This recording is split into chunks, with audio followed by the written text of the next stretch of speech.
السلام عليكم حبيباتي، وش حوالكم؟ ان شاء الله تكونوا كامل بخير وتكونوا بصحة جيدة. مساء الخير، مساء الحب على اغلى ياسمينات وحبيبات على قلبي. جيتكم بهاد لا فيديو خفيفة ظريفة عليكم. جيتكم بعدة نصائح كيفاش تكوني فرفوشة ودلوعة زوجك. هكا الفيديو هذا مليح كي تكوني متزوجة للزوجة ولا تكوني مام أعزباء، راح يفيدك بزاف بزاف، وراح يفيدك في الحياة الاجتماعية ومام الزوجية نتاعك. نبداو حبيباتي بأهم خطوة في الحياة نتاع حياة أنثى راقية وناجحة. لازم تكون أنثى رقيقة، أنثى ماشي حساسة بزاف حتى تتقاس.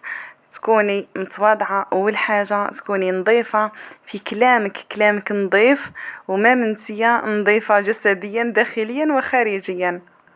وتهضري تاني بالعقل، تنحي كامل القلقة هذيك اللي فيك والعصبية، لأنه صح سواء بالحياة الزوجية ولا بدونها العصبية ما راح تجي في حتى حاجة، ما راح تجيب حتى نتيجة. احنا رانا نشوفوا فيهم بعيد الشر علينا راهو يموت بالسكتة القلبية. علاه نقلقوا رواحنا؟ والحياة راهي مجرد ورقة ونطويوها. حاولي تعيشي اليوم نتاعك وحاولي تعيشي اللحظات نتاعك. ما من تاع الزوج كي يكون هكا معصب معاك سواء مع الخدمه نتاعو ولا حاجه قلقته في الدار، انت حاولي تتفاداي القلقه نتاعو هذيك. الا كان جيتي تقلقتي انت تاني رايحه تشعل النار، ما نكذبوش على بعضنا.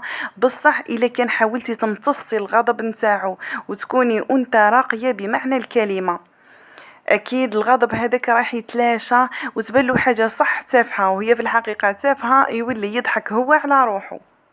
وتاني حاجة عندك المناقشة نتاعك معاه. احنا رانا كامل نحبو النساء، نحبو حاجة اهدر تحضر، هذه هي. بصح مش نقولوا له اسمع انت ما ديسناش البلاصة هذه، ما خرجتناش، زعما نروحوا لهذيك البلاصة، زعما تشري لي، زعما ما نباليش نشريو للدار. لا لا حبيبتي، نبداو غير بالعقل. نقول له اني حابة نروح البلاصة هذيك وانت ما ديتنيش، وزعما تفاهمنا.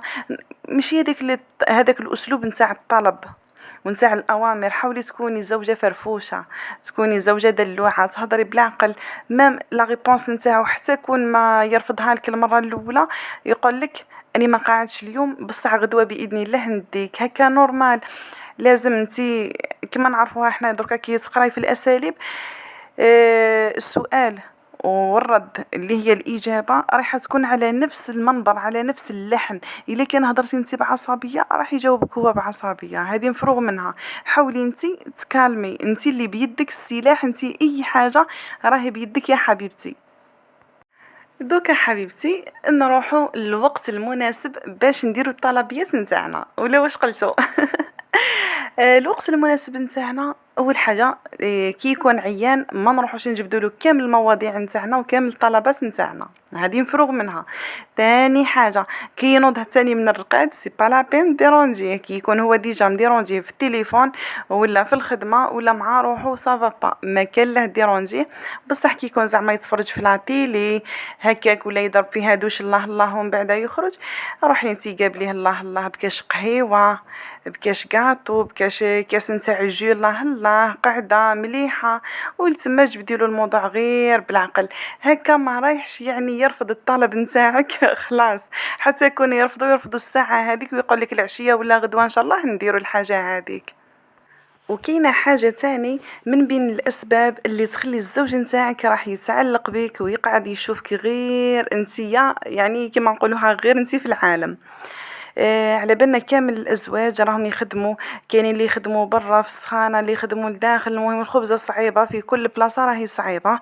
لا علينا كي يدخل هو للدار ماذا به واش يصيب؟ يصيبك نتيا نظيفه، ولادو نظاف، الدار نظيفه تشعل، الحوايج مغسولين، الماكله سخونه كاينه. هادو من بين الاسباب اللي ما رايحش يرفض لك الطلب نتاعك. ما كي يدخل للدار ويلقاها مقلبة وانتيا يعني ما تتشافيش وريحة البصل والثوم وولادو مش نظاف والدنيا مقلبة، اكيد وتبدا تنكدي عليه، اكيد رايحين توليو في المشاكل كبار.